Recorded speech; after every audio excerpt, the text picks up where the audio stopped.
Assalamualaikum warahmatullahi wabarakatuh, teman-teman tim bloker yang dimanapun Anda berada.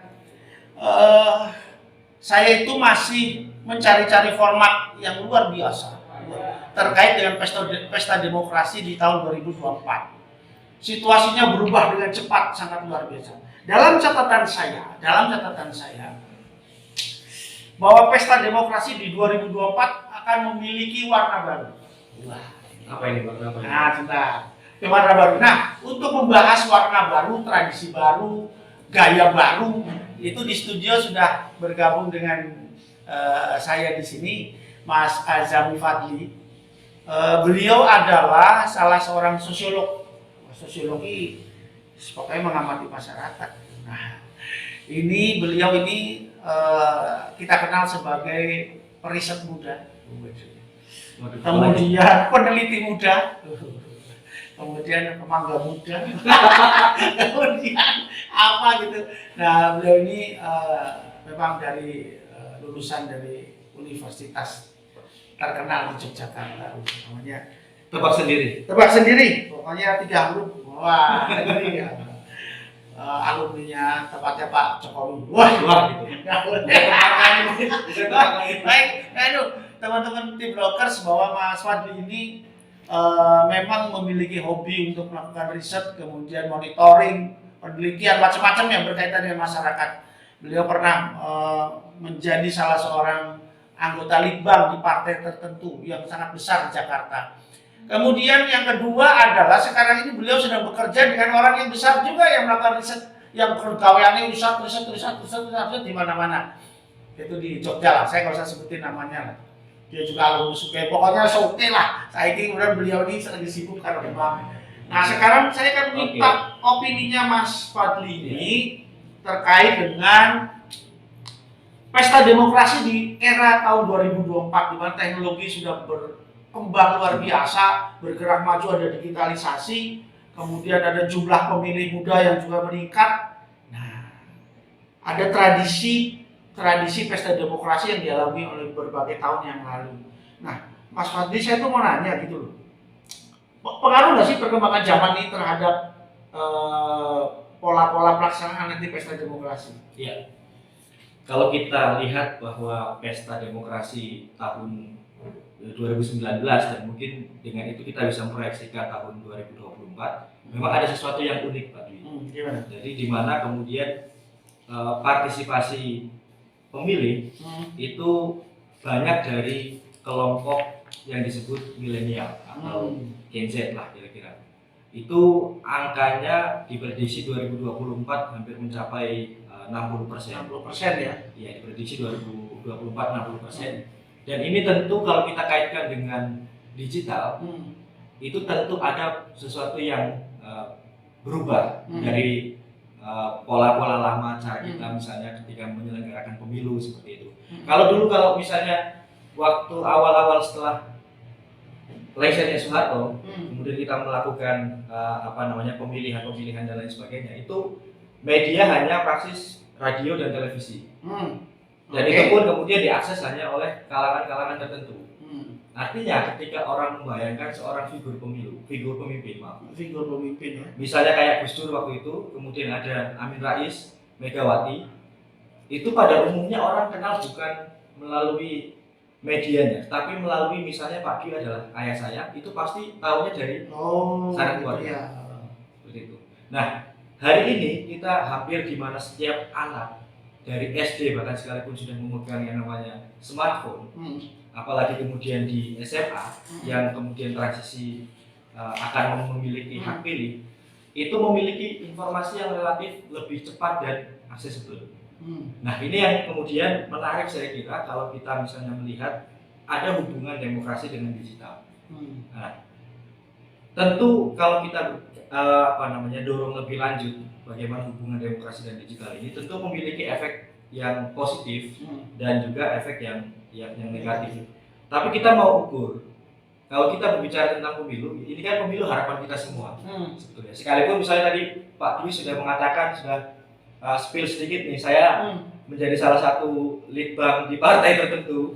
Tapi saya kira juga saya berharap bahwa pemilu ini akan menciptakan figur pemimpin yang memang seperti yang kita harapkan bisa membawa Indonesia ke arah yang lebih baik. Nah, pasti kaitan demokrasi dengan digital akan diarahkan ke sana. Tetapi faktanya itu selama ini demokrasi dan digital itu tidak berjalan sesuai dengan harapan kita semua. Maksudnya gimana? Nah, misalnya begini, kita sudah mengenal digital hari ini selama misalnya 10 tahun. Ya. Itu dari sisi misalnya penciptaan figurasi seorang pemimpin, kita harus akui bahwa pemimpin ini juga diciptakan melalui apa yang disebut dengan citra. Citra ini berbasis utamanya adalah digital. Nah, siapa yang kemudian menciptakan figurasi? Kalau misalnya dulu Jokowi dikatakan sebagai figur merakyat dan lain sebagainya. Dari mana istilah figur merakyat itu muncul? Tentu ada kerja-kerja politik yang dimainkan melalui digital. Termasuk misalnya Prabowo di framing seperti apa, itu adalah kerja-kerja digital. Nah, ini di dalam konteks demokrasi sebetulnya ada sesuatu yang tidak sehat. Contohnya apa, jadi kampanye negatif lewat digital? Ya, itu salah satunya gitu. Yes, salah satunya. Dan penyelenggaraan pemilu lebih cenderung teknokratis dibanding dengan substantif. Artinya apa? Artinya bahwa figur itu bukan representasi dari keinginan atau kebutuhan atau muncul dari rakyat, tetapi muncul dari sulap-sulapan, kira-kira istilahnya sulap menyulapnya para kalau kita sebut hari ini buzzer dan lain sebagainya gitu, tim-tim mereka. Nah, ini figur-figur yang diciptakan melalui rekayasa digital sebetulnya. Nah, tantangan bagi demokrasi di era digital sebetulnya adalah bagaimana yang namanya teknokratisasi ini bisa dibangun dengan substantif. Jadi ini kan problemnya demokrasi di era digital adalah proses penyelenggaraan pemilu itu banyak diwarnai dengan teknokratis. Selain tadi menciptakan bagaimana kira-kira kalau besok ya Ganjar, kemudian siapa lagi yang muncul sudah kandidatnya, Prabowo, kemudian mungkin Caimin dan lain sebagainya. Bagaimana kita mau mengkonstruksi atau memframe Ganjar itu seperti apa? Nah, ini bagaimana media itu bekerja untuk membentuk citra tentang Ganjar. Tapi jangan lupa juga bahwa proses pemilu itu juga diwarnai oleh intervensi determinisme digital. Misalnya kalau Pak Dwi tahu beberapa desa di Jogja itu sudah menggunakan electronic voting dalam pemilihan desa. Okay. Nah, saya tidak tahu apakah semua desa, saya kira belum. Hanya ada beberapa desa yang menggunakan electronic voting dan itu sifatnya sebetulnya adalah trial dan error. Nah, katakanlah desa-desa yang sudah dijadikan sebagai eksemplar dari electronic voting ini berhasil, itu akan dilakukan serempak untuk kelurahan. Dan kita bisa memprediksi dengan sangat mudah bahwa ketika ini berhasil di level desa, ini pasti akan dinaikkan ke level atas, ke level pemilu bupati, kemudian provinsi, bahkan presiden. Kalau dianggap itu berhasil. Dan beberapa negara sudah menggunakan, seperti Amerika. Nah, problemnya adalah ini ada problemnya juga karena penyelenggaraan ini memang tidak secara langsung melalui tangan langsung. Di Amerika misalnya itu ada ribuan kotak suara, cuma bukan kotak suara tapi karena menggunakan digital itu dia salah memilih. Jadi di dalam layar digital monitor ini muncul dua figur. Ketika dia mengklik sebelah kiri, tapi layar monitor itu lebih sensitif ke kanan. Itu salah satu trouble-nya. Saya ingin membawa ini sebagai ilustrasi betapa kemudian demokrasi itu dihadapkan dengan isu di tengah digital itu dihadapkan dengan problem serius. Problemnya ya tadi bahwa teknokratisasi itu menjadi satu mekanisme politik. Baik, gini Mas, teman-teman sekalian, kita lihat bahwa kita harus menyadari dalam pikiran kita bahwa teknologi betul-betul mempengaruhi pada sistem demokrasi yang kita masuk dalam namanya demokrasi digital. Kemudian Mas, dalam sebuah ekosistem demokrasi dalam pemilu itu kan ada banyak hal nih, bukan hanya masalah teknologi. Cuma ada misalnya ada masalah calon itu ada sistemnya, ada masyarakat yang menjadi subjek dan objek.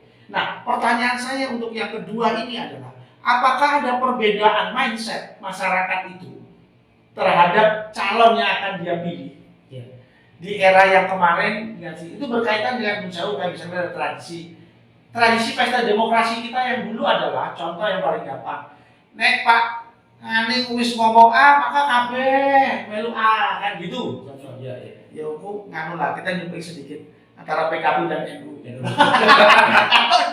Kalau dulu kiainya mengatakan ayo nyoblos PKB, umpamanya loh kayak gitu, ayo gitu. Kemungkinan juga semua nyambung, tapi sekarang enggak. Kejagisan dari kiai. Nah, sekarang kan NU itu nun sewu Pak PB Pak ya.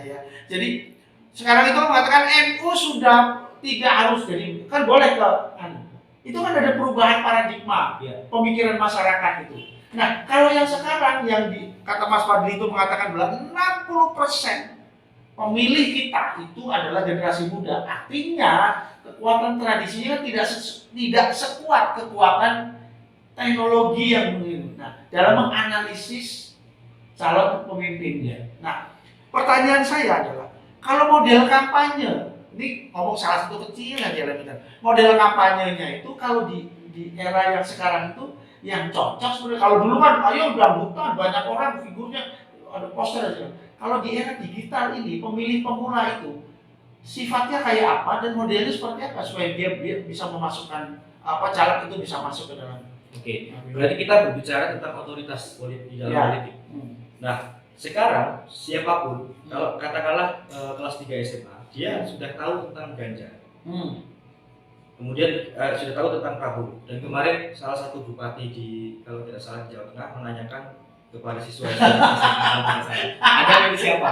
Jadi lucunya bupati ini diusung PDIP, memilih presidennya itu Anies Baswedan. Tiga-tiganya milih Anies semua. Nah ini lucu. Nah tapi begini, bahwa tidak ada korelasi positif. Sekali lagi tidak ada korelasi positif antara pengetahuan politik yang didapat dari media dengan preferensi politik, dengan pilihan politik. Misalnya begini, saya tahu Anies, saya tahu banyak, belum tentu saya memilih Anies. Begitupun dengan Ganjar, saya misalnya tahu semua kandidat, saya belum tentu juga memilih salah satunya, saya bisa golput. Nah, terus, artinya otoritas tokoh itu masih berlaku. Otoritas tokoh. Jadi otoritas tokoh itu bisa jadi orang yang kita percayai di lingkungan kita. Katakanlah Pak Dwi, misalnya saya berteman dengan Pak Dwi, kemudian kita berteman dengan siapa gitu. Yang paling dituakan di sini dan dianggap penting figur adalah Pak Dwi. Jadi ketika Pak Dwi ngomong ini nih layak dipilih ini, saya akan memilih itu. Nah, memang ada pergeseran. Ini otoritas itu tidak hanya kemudian dari tokoh besar sekarang, tetapi dari cara bagaimana kelompok-kelompok ini membentuk satu orang ini membentuk kelompok. Kemudian di dalam kelompok itu pasti ada yang menonjol. Nah, biasanya dia akan dijadikan sebagai panutan seperti itu. Di dalam keluarga pun sama. Nah, artinya tidak ada rumusan yang pasti mana yang kemudian dijadikan otoritas oleh anak-anak. Tetapi yang menariknya Pak Dwi, bahwa anak-anak ini berdasarkan riset di Banten ya. Anak-anak ini kenapa sih lebih memilih Prabowo waktu pemilihan sebelumnya? Lebih memilih kalau di partai itu partai PKS. Sederhana saja Pak Dwi jawabannya. Apa? Karena Jokowi tidak dihadirkan seperti hanya Prabowo dihadirkan Di dalam lingkungan masyarakat itu. Dan mereka memilih lebih banyak partai di salah satu di salah satu titik ya. Itu lebih banyak memilih PKS karena apa? Karena PKS itu dia kampanye bukan menjelang pemilu, tapi dia investasi kampanye itu selama 5 tahun, di mana dia menggunakan misalnya konsepnya tentang ambulan kesehatan, keliling-keliling lah kira-kira atau mobil. Jadi investasi kampanye itu kampanye. Jadi itu sangat strategis karena ketika saya tanya, Bu, tahu nggak partai ini? Nggak tahu. Saya tahu itu partainya PKS. Kenapa? Karena gampang saja. Saya lihat PKS itu pakai mobil aja udah. Nah, partai-partai yang lain tidak mau melakukan itu, dan saya rekomendasikan mereka pesimis dengan hal-hal yang seperti itu. Nah, artinya ini model-model kampanye itu kan bisa melalui sesuatu yang sifatnya itu long time seperti itu. Dan PKS di situ cukup kuat, yang saya lihat. Oke, sekarang begini Mas. Jadi kemampuan teknologi berkembang, jumlah pemilih juga bertambah banyak. Tadi ada anak muda mungkin ditemui Mas Fadli itu ibu-ibu yang sudah anu ya. Tapi bagaimana dengan perkembangan pemilih pemula yang banyak 60% yang memiliki kemampuan daya analitis. Artinya kan dari sisi pendidikan dan keterbukaan informasi, banyak akses, itu apakah mereka juga menggunakan rasio analitis terhadap figur-figur yang akan dipilih? Itu ada nggak? Ya. Kalau misalnya kita berbicara tentang analisis bagaimana mereka menganalisis politik, itu kan bagaimana mereka mendapatkan informasi. Iya. Artinya anak-anak ini juga ketika melihat mengutarakan pendapat, pasti dia mengutarakan apa yang sudah dibaca sebelumnya.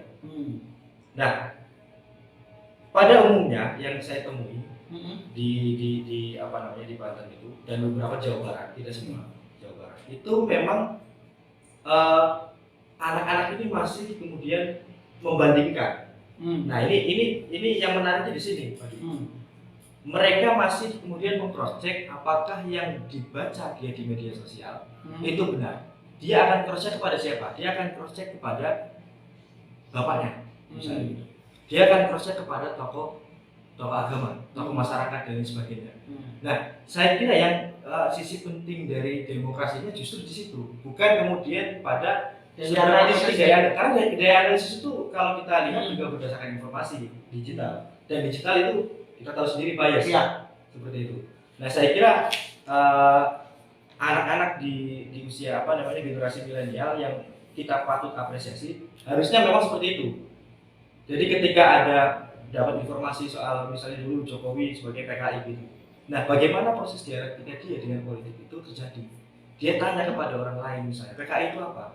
Apakah Jokowi dikatakan sebagai PKI dan sebagainya.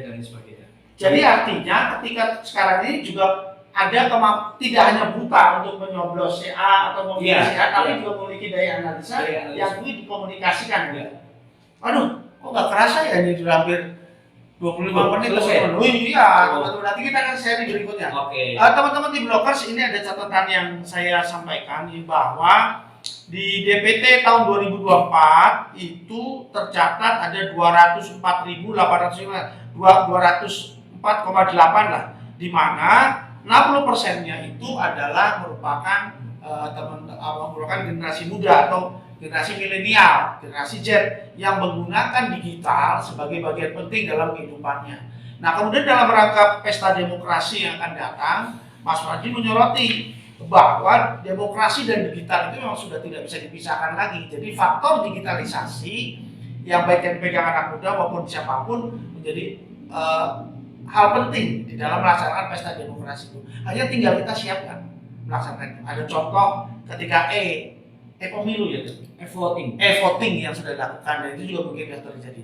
Tapi ada satu yang menarik bahwa sekarang ini bahwa anak-anak muda itu dengan keterbukaan informasi melalui dunia digital sudah bisa menganalisis tentang tokoh-tokoh itu, tetapi yang tidak boleh dilupakan masih dalam tradisi demokrasi bahwa mereka akan mengkonfirmasi kepada tokoh-tokoh yang lain atau tokoh panutan terkait analisanya itu. Pembacaan. Jadi tidak buta tidak buta. Jadi tidak ini tapi dia menganalisis gitu. Tidak menelan Jadi mungkin ayo semua warga coblos nasi A gitu. Tidak semua tidak buta ya. Dia punya analisisnya. Tidak menyebutkan. Tanya dulu lah. Tanya dulu gitu. Tanya dulu. Tapi ini masyarakat yang lebih umum, belum masuk ke dalam ranah partai politik ya. Kalau ibu sudah mengatakan ya cuma banyak kayak gitu. Tapi tetap ada kemampuan analisisnya. Jadi yang menarik. Dan saya kira Pak Dewi sebagai salah satu untuk closing statement saya bahwa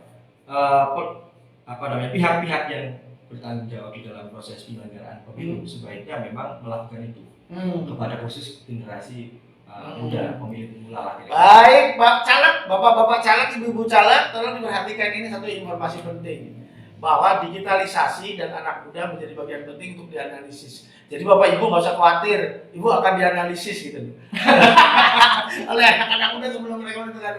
Baik, terima kasih. Sampai ketemu lagi. Salam Tim Blockers.